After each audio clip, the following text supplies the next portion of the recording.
Part 6 जनसंख्या।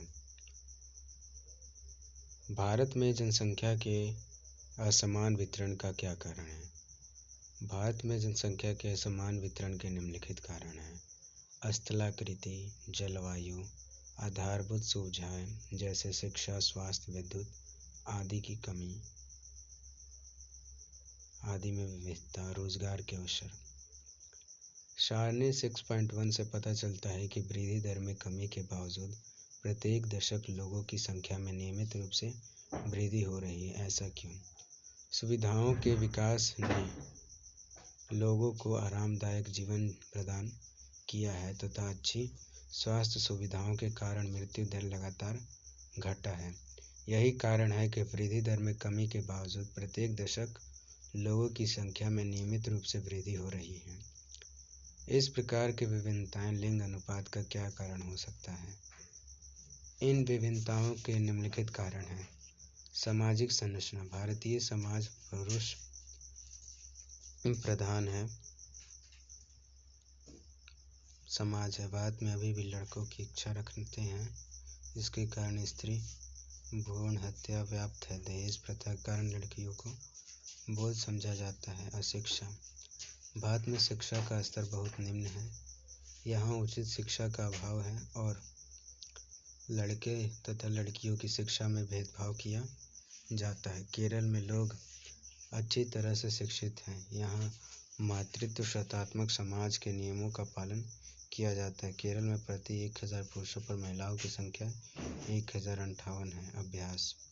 नीचे दिए गए 4 विकल्पों में से सही विकल्प चुनें। निम्नलिखित में से किस क्षेत्र में प्रवास आबादी में संख्या, विवरण एवं संरचना में परिवर्तन लगता है? प्रस्थान करने वाले क्षेत्र में, आगमन वाले क्षेत्र में। प्रस्थान व आगमन दोनों क्षेत्रों में। इनमें से कोई नहीं। प्रस्थान एवं आगमन दोनों क्षेत्र में। जनसंख्या में बच्चों का एक बहुत बड़ा अनुपात निम्नलिखित में से किसका परिणाम है? उच्च जन्म दर का।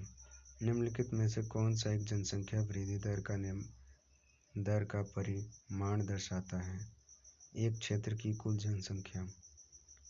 2001 की जनगणना के अनुसार एक साक्षर व्यक्ति वह है जो नाम को पढ़ लिख सकता है, जो किसी भाषा में पढ़ एवं लिख सकता है, जिसकी उम्र 7 वर्ष है तथा वह किसी भी भाषा को समझ के साथ पढ़ या लिख सकता है, जो पढ़ना, लिखना व अंकगणितीय तीनों जानता हो तथा वह किसी भी भाषा को समझ के साथ पढ़ लिख सकता है। जनसंख्या वृद्धि के महत्वपूर्ण घटकों की व्याख्या करें। जनसंख्या वृद्धि 3 प्रमुख घटक हैं: जन्म दर, मृत्यु दर एवं प्रवास। जन्म दर एवं मृत्यु दर के बीच का अंतर जनसंख्या की प्रकृति वृद्धि है। लोगों का एक क्षेत्र से दूसरे क्षेत्र में चले जाने को प्रवास कहते हैं। 1981 से भारत में जनसंख्या की वृद्धि दर क्यों घट रही है? 1981 से भारत में गर्भ निरोधक उपायों को अपनाने के कारण जन्म दर तेजी से कमी आई है, जिसके कारण जनसंख्या की वृद्धि घट रही है। आयु संरचना, जन्म दर एवं मृत्यु दर को परिभाषित करें। उत्तर: किसी देश में जनसंख्या की आयु संरचना यहाँ के विभिन्न आयु समूहों के लोगों की संख्या को बतलाता है। एक वर्ष में प्रति व्यक्ति प्रति 1000 व्यक्तियों में जितने जीवित बच्चे का जन्म होता है उसे जन्म दर कहते हैं। एक वर्ष में प्रति 1000 व्यक्तियों में मरने वाले की संख्या को मृत्यु दर कहते हैं। प्रवास जनसंख्या परिवर्तन का एक कारक। लोगों का एक क्षेत्र से दूसरे क्षेत्र में चले जाने को प्रवास कहते हैं। प्रवास जनसंख्या परिवर्तन का एक महत्वपूर्ण घटक है। ये केवल जनसंख्या के आकार को ही प्रभावित नहीं करता, बल्कि उम्र एवं लिंग के दृष्टिकोण से नगरीय एवं ग्रामीण जनसंख्या की संरचना को भी परिवर्तित करता है।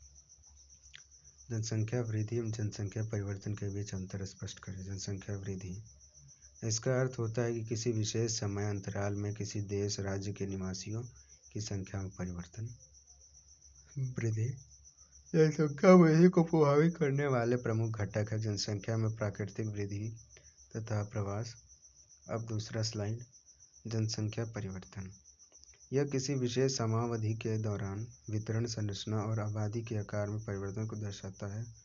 जनसंख्या परिवर्तन को प्रभावित करने वाले प्रमुख घटक हैं जनसंख्या में प्राकृतिक वृद्धि, प्रवास और तथा प्रवास।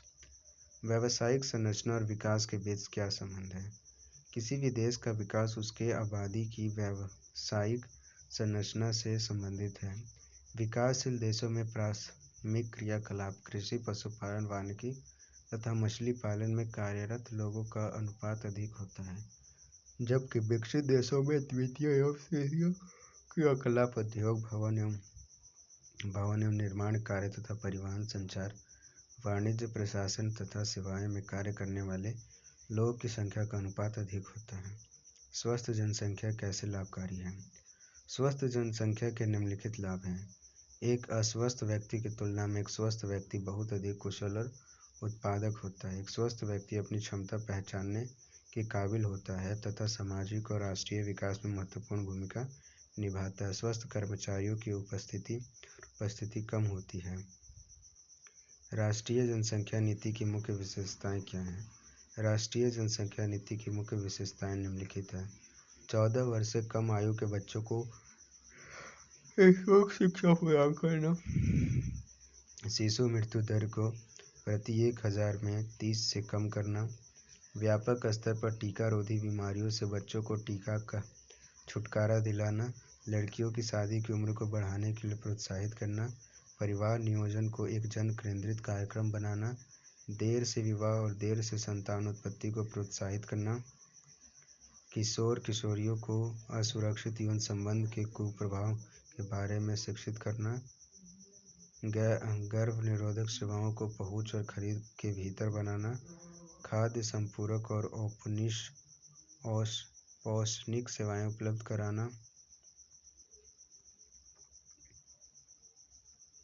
जलवायु जनसंख्या चैप्टर 6 कंप्लीट। धन्यवाद।